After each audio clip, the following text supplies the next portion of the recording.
Okay, so welcome to Across the Culture Wars. I am your host, Brian. So, on today's broadcast, guys, without further ado, we're going to get into why Jack Harlow's statements were problematic.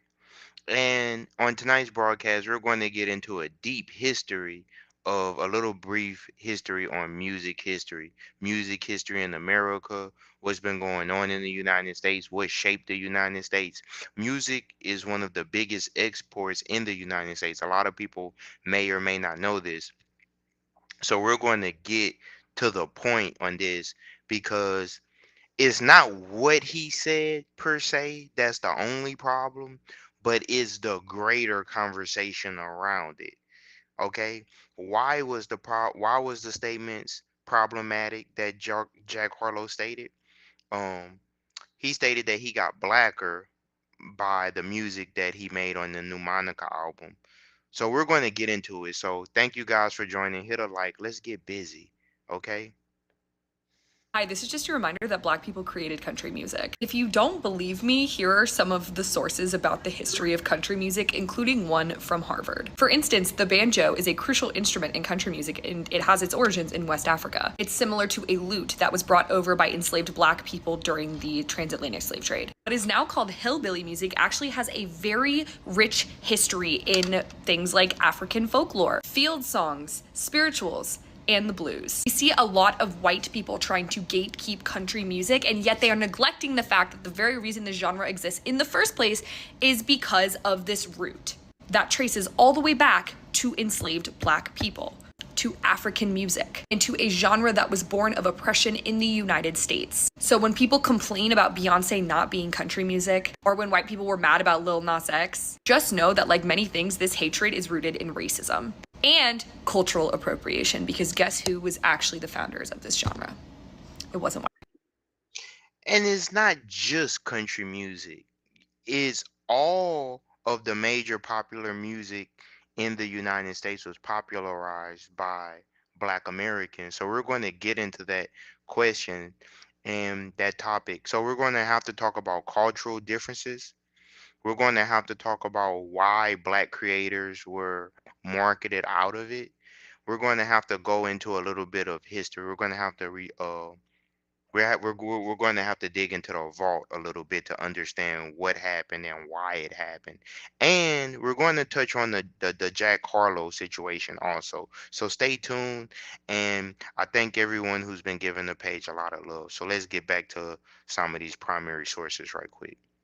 Black people are mad at me because I said that people of color invented country music and not black people specifically. And you know what I have to say to that? I am sorry. I totally misspoke in that video. I misrepresented the creation and origins of country music as a whole, and I would like to genuinely apologize for the way that I phrased that. Now, I figured today could be a little history lesson for all of the non-black folks out there who did not know that country music was in fact created by black people. Country music originally was a form of storytelling. Now, a little bit of background here. Country music is fundamentally comprised of a few key components: string instruments, storytelling, and simply put, vibes. I don't know about you, but when I think of the banjo, Appalachia, bluegrass, and country music all come to mind. Much like a lot of the instruments that we hear and use today, the banjo was brought to the US by African slaves. They would fashion the banjo and a lot of other stringed instruments out of things like gourds, dried gourds, which is just absolutely fascinating to me. Anyhow, these stringed instruments would be used during the inception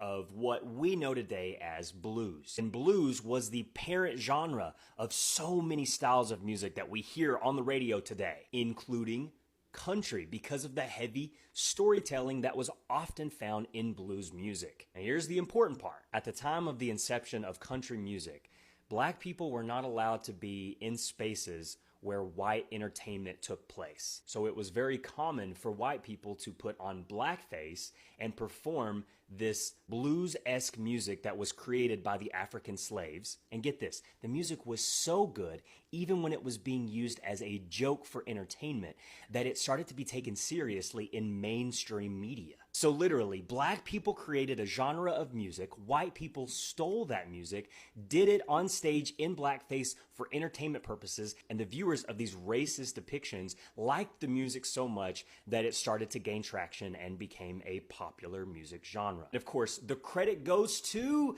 not black people. And over time, country music has been influenced by other POCs. Spanish music is another example of something that has influenced country music over time. But in my original video, when I said it was created by, I should have said black people. So I'm sorry.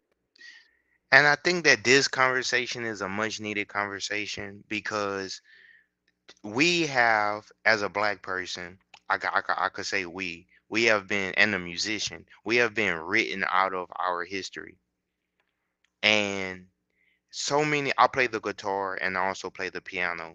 My brother, he played a lot of instruments as well. He is one of the best musicians that I've ever met. I mean, this guy won awards. And he plays low brass, baritone, trumpet, these types of things. And basically, he always used to school me and tell me like, "Hey, a lot of the music that we listen to, our ancestors was making this music back in the day." And a lot of people think that country music, a lot of people think that blues, a lot of people think that rock music is something that Black Americans didn't create. So a lot of people know who this is, right? This is Kurt Cobain, right? Let me try to make his image center stage. Um this is Kurt Cobain. Okay, this is from a live recording. I'm not going to play it because I don't want a copyright strike. But on a MTV Unplugged, he performed a song, one of his most famous songs, titled "Where Did You Sleep Last Night?" And if you go to YouTube and you type this in, you will find it. But you may not know that that song is actually a cover song. Is actually a cover song of an artist, a blues artist by the name of Lead Belly, right? A lot of people may not know that. That the song that he covered, "Where Did You Sleep Last Night," is a song by an African American blues artist from the 1910s and 20s. He was born in 1888, and he performed up until he passed away in 1946 of ALS. And his name was Hootie Ledbetter, and his stage name was Lead Belly. And Nirvana, Kurt Cobain, his biggest song was a cover of Lead Belly, and Kurt Cobain is quoted by saying that Lead Belly was one of his favorite artists. Now I'm going to show you another picture. This is Muddy Waters. Muddy Waters is comes from the Delta blues traditions. A lot of the music that we like comes from, the roots of it comes from Delta blues, and it comes from gospel. And out of these genres, ragtime and jazz, other genres emerge. A lot of people know Muddy Waters from the song Dun Dun Dun Dun when I was five, dun dun dun dun dun. So a lot of people know his riff, his famous riff, but a lot of people don't know that the Rolling Stones actually got their But it was name that from a was your Muddy Water introduction. So you song. saw like the film clips of old blues artists like Lead Belly who are still alive. You got visitors that came repeatedly like Sonny Terry, Brownie McGee. Is that how you found? Yeah, I think Sonny Terry and Brownie McGee was the first blues people I saw when I was really young on TV. Big Bull Brunsey was another one. And what did you think when you saw him? Well, I thought it was different. So it's different kind of music and different approach, different. So what was happening? Because they're from the UK. So what was happening was the segregation was going on in the United States, you guys. So when segregation was going on in the United States, white Americans or people classified as white. I got to be careful with my language because I'm streaming on different sites.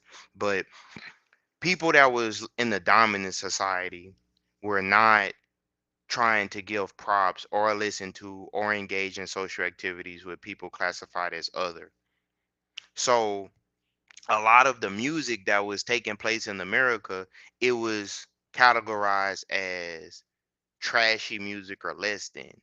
However, this same music from record labels like Chess Records out of Chicago was being sent to Europe, and it was inspiring a whole generation of people like the Rolling Stones and later the Who and even the Beatles. The Beatles was once signed to a black label in America.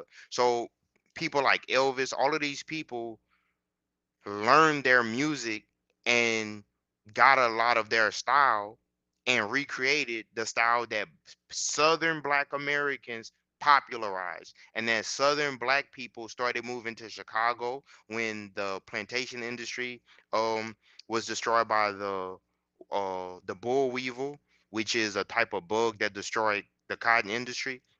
The factories and the manufacturing jobs was in Detroit, Chicago, Ohio, Pittsburgh, New York. And so people from the South started moving to these areas, and then they even started moving out west, right, in the 1930s to 1940s during the Second World War. And so the music was traveling with them.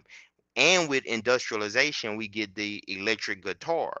And all of this all happening at the same time was inspiring millions of people. And then next thing you know, white people took over the music and popularized it to their audience. And then they are the ones that are created. And then because of segregation, music hit different categories. So because segregation existed, um people classified as black music went into gospel, R&B, or soul, and it wasn't labeled as rock.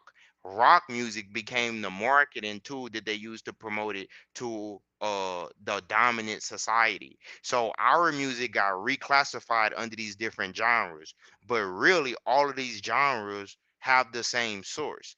And to understand, you can't even begin to talk about American music without coming to the South and without paying homage to the people that created these music genres. Approach, different feeling of entertainment. You know, it's a different kind of entertainment Right. than the kind of pop singing. You know, and it's a Muddy Waters, the best of Muddy Waters, and Rockin' at the Hops by Chuck Berry. And this stuff, American music has flooded the world because it actually comes from Africa, from... They're telling you it can't when the people that they want to classify as the greatest are paying homage and saying like, no, I'm not really the greatest. Muddy Waters is the greatest, right?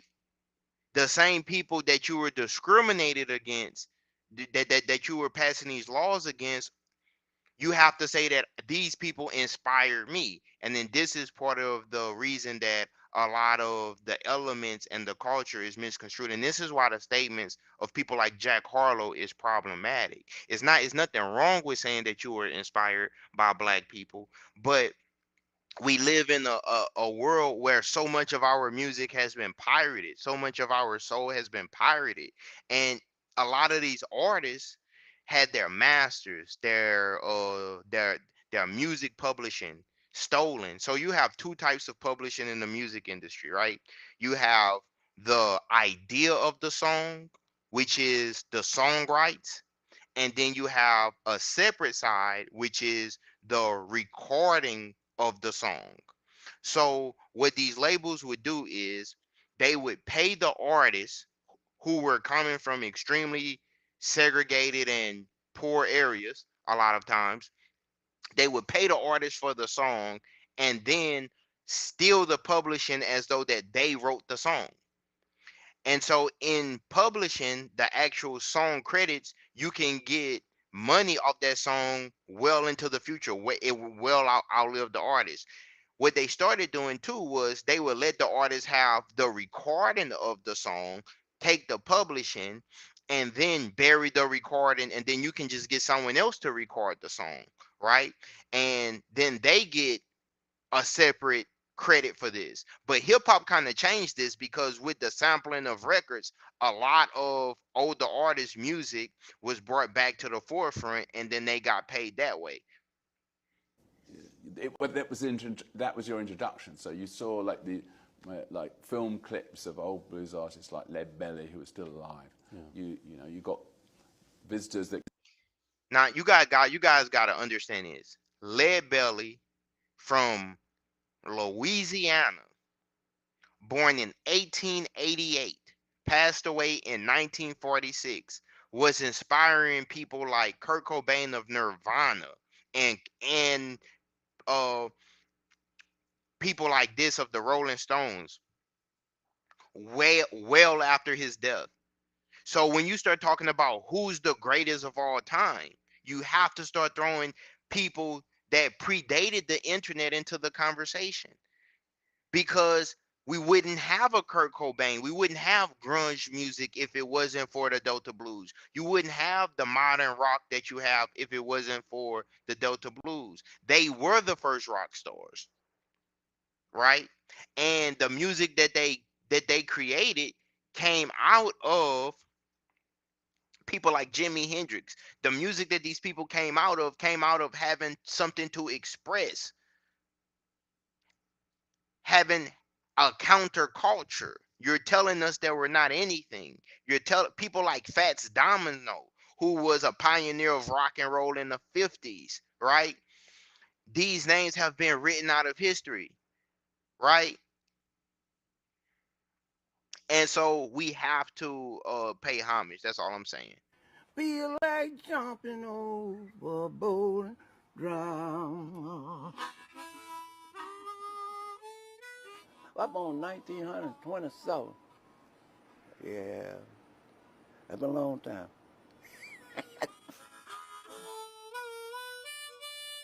I started off as a water boy. Said, water boy, bring your water around. Don't like your job, set your bucket down. All that old stuff. Some of them hollering and singing the blues out there. I said, Lord, sometimes it gets hot.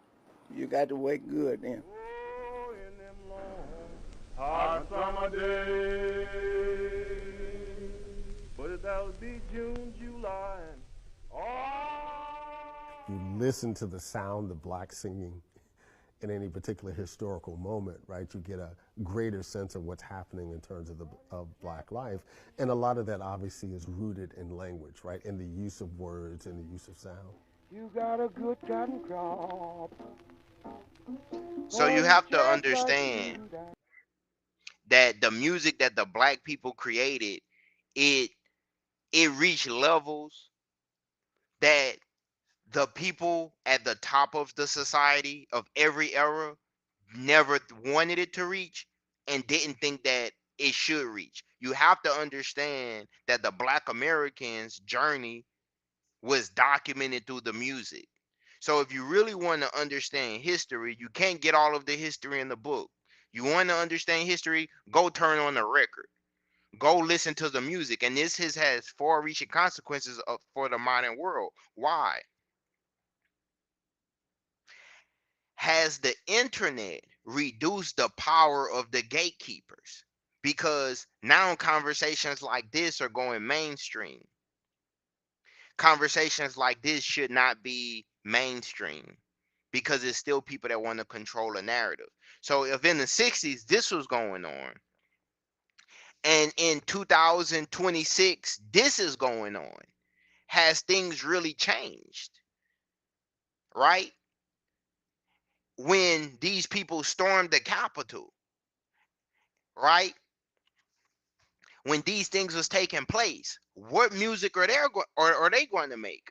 And the reason why I point this out is because the music that changed the world came out of answering what was going on at the time, of a fight against oppression.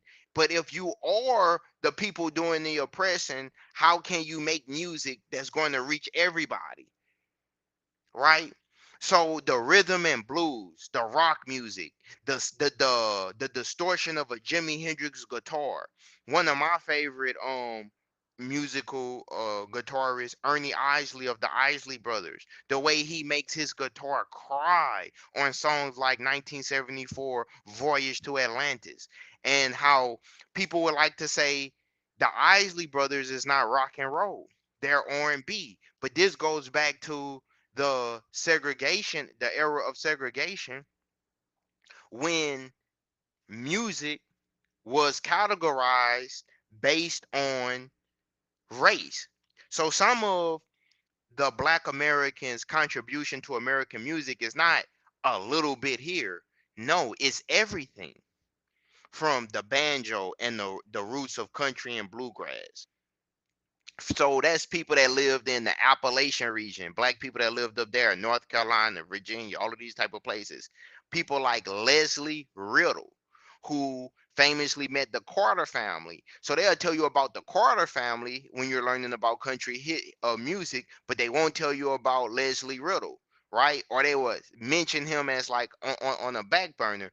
And if you go to Spotify or you go to the music today and you search Leslie Riddle and you hear some of the beautiful songs that he was making, and some people say this is hillbilly music. And so we like to label things, and everything in the United States was labeled and race based, unfortunately. So in order to market it, you have to create a counterpart and you have to create a product that you can sell to the dominant society. And this is where whitewashing comes from, unfortunately. So we also have Negro spirituals and the backbeat. So we have polyrhythms in a lot of Black American and people of African descent cultures, even in Latin America, or you go to Africa. So we have what we call and response. The majority of the music that we popularize has this in it, a call and a response. And so even without doing a call and response, like a person, like even in hip hop, a person might say, like in the 90s, hey, someone else say, ho, that's call and response.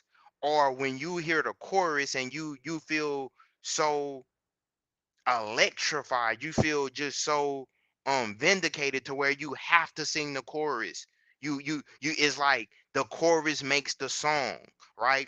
So we have harmony and then we have melody, right? We when we play a certain chord, we're going to stay within a certain key, and that is going to make the person feel the melody, right? And we also famously put the groove in. So the groove is when we emphasize the two and the four, right? But then we're so smooth with it. You have people like in the funk era, they popularized playing on the one, right? And then you have the people of Jamaica, the reggae, they popularized playing on the downbeat. So instead of playing on the one, two, three, four, they playing. So you got the one, then when you get to the one and, they're stressing the and, right? That's a lot of Bob Marley's new music. They're stressing the and, the downbeat, and a lot of funk music. They're playing the one, two, three, four, one, two, three, four, one. Okay, then you got a lot of R&B. One, two, three, four, one, two, three, four. So the one and the three becomes ghost rhythms, and the stress is on the two and the four, and then that's going to make like a head nod. Oh, if you stress the one and the three, then that's like a marching vibe. It's like you're marching, you know. And so this is all rhythms that we created and popularized, and you hear this in trap music today. You hear this in the snares and the hi-hats, right? But in America, for a long time during the days of slavery, the drum was outlawed. So what did we use? We used the guitar as the drum. So you will use the E string or the A string on the guitar of a six string guitar, and you would turn that into the drum. So you would stress the A or the E note, and you would stress that. Or on the piano, you would people like Ray Charles, they would use the instrument as the drum. James Brown famously was like, "Hey, we're." So when they took the drum from us, we started using other things to mimic the sound of a drum. So you could do this with trumpets. You could do this with the piano. You can do this with the guitar. You could do this with a tambourine. A tambourine is also takes the place of the drum, stressing either the one or the three, the downbeat, or the two and the four, right? And so these are all things that we created, right? And everyone knows this, but they would give us credit on being great percussionists, but they don't want to give us credit on being great musicians. They don't want to give us credit to people like Fats Domino, because then you have to highlight that these are the same people that we telling are not equal. These are the same people that we're saying that they don't have the right to vote. So if we're honest about the creation and what American music did, think about this. Without American music, America would not be seen as a cool country to visit. The music that we created gave our country anthems, generational anthems. What is the one thing most people complain about in modern times? Music is just not as good as it used to be, right? So when I'm saying this, I don't want you to think I'm saying this because I'm being egotistical. No, I'm saying this because this is factual and this is actual a part of my identity as well as our lived experience. And it does hurt when our lived experience is taken for granted or people try to belittle it. Well, sure, jazz or rock and roll. I mean, when I'm asking them what American cultural inventions are to the racist, I'm kind of like hoping that they'll respond with something like rock and roll, so I can point out the obvious to them. But yeah, I mean, one of the greatest classes I ever took in my life was called The History of Black Music. It was taught by the first black guy to win a Pulitzer Prize for writing fiction. His name's James McPherson. And so he would tell crazy stories, like, like one day he's just talking about how he's interviewing Richard Pryor for Playboy in the late 70s, and Pryor's like banging lines of H next to him. And like, that was class. But the arc, the narrative of the class was just tracing black music, American black music. So beginning with Negro spirituals during slave times, the call and response, you see the kind of origins of pop music, almost of rock and roll, of kind of chorus and response. And so that moves into the kind of betrayal and the sadness of reconstruction, which is reflected in the blues. The blues kind of branches off into rock and roll and morphs into jazz, and then you have it all coming back around in the pastiche of hip hop, which kind of draws on all of the different elements of the musical traditions of black culture here in America. I mean, American culture largely is black culture in a lot of ways. And I think that drives a lot of the insecurity of whiteness, that they're empty, right? Like art and culture come from suffering and cohesion, and whiteness is about privilege and individuality. And so, I think that's the truth, is that if there are American cultural inventions, they're largely products of black culture that have been hijacked by white culture and commoditized, and that's how you get your Elvises and you get your Eminems and you get the kind of black art forms repackaged and sold by white faces, right? And so, What was the song 1985 J. Cole made? And he said like pay attention, these people have jacked the sound. And he started naming, like, he was like, he'll go to a award show. I'm loosely paraphrasing. I go to a award show, Dapper Down, and see Macklemore wins the Grammy, and I try to crack a smile. You know what I'm saying? So like, but one thing that I realized with this, even with the AI stuff, like AI is trying to steal our sound now, right? They're trying to steal our groove. And I'm a musician, by the way. So it's different for me, you know. Um, like, I play instruments. So it's different for me. It hit different, but even if I didn't play an instrument, because your voice, your soul could be an instrument. Because they've ritualistically have taken instruments from us. They have passed laws and taken instruments out of school. They have created ghettos and taken things from us. So we use music, we use the church, we use these spiritual centers to try to retain some of our humanity that they trying to steal from us, right? They're telling us that we don't have a history. They're telling us that we haven't created anything. And the very thing that they are promoting is stuff that we created. Imagine that. So it's not that I'm angry at anyone, and it's just the truth. So on this picture, let me try to blow it up. It's a picture of all of the music from the 2010s, right? From every year. Most of this music is inspired by us. We are the culture. However, this is where exploitation.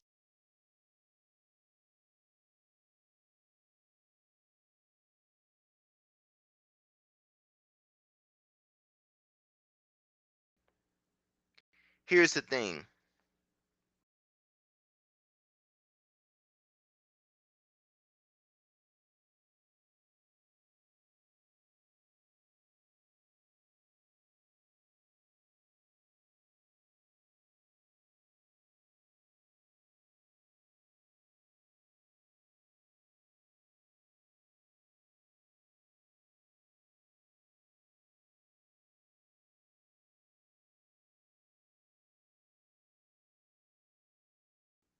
So much of our music is about resistance, you know.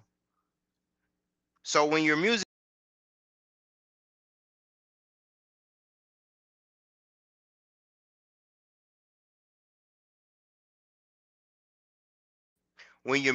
is about resistance, people are always going to feel it.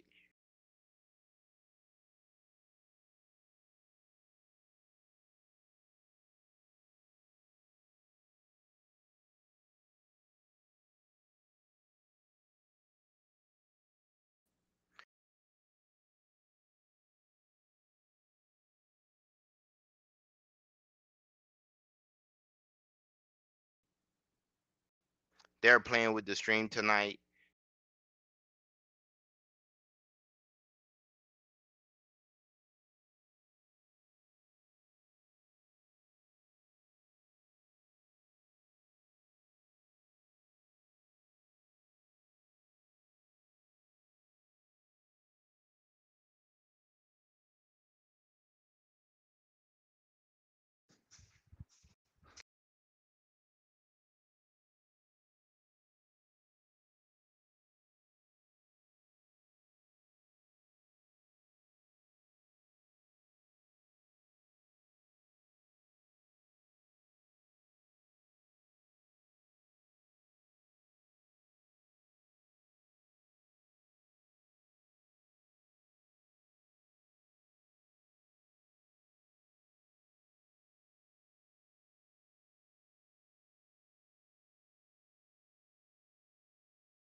Yeah, so I'm back. So we're in a situation where, like I said, we got people that don't want this story to be told. They don't want us to have a voice. They don't want our music to be heard. They want to tell us things and tell us that we didn't create anything, but we've been fighting back successfully. And I'm very proud of us. And you can hear it from their legends. Their legends that tell you who they got their game from. But that was your introduction. So you saw like the like film clips of old blues artists like Lead Belly who are still alive. Yeah. You got visitors that came repeatedly like Sonny Terry, Brownie McGee. Is that how you found? Yeah, I think Sonny Terry and Brownie McGee was the first blues people I saw when I was really young on TV. Big Bull Brunsey was another one. And what did you think when you saw him? Well, I thought it was different, you know. So it's different kind of music and different approach, different feeling of entertainment. You know, it's different kind of entertainment than the kind of pop singing. You know, and it's a Muddy Waters, the best of Muddy Waters, and Rockin' at the Hops by Chuck Berry. And this stuff, American music has flooded the world because it actually comes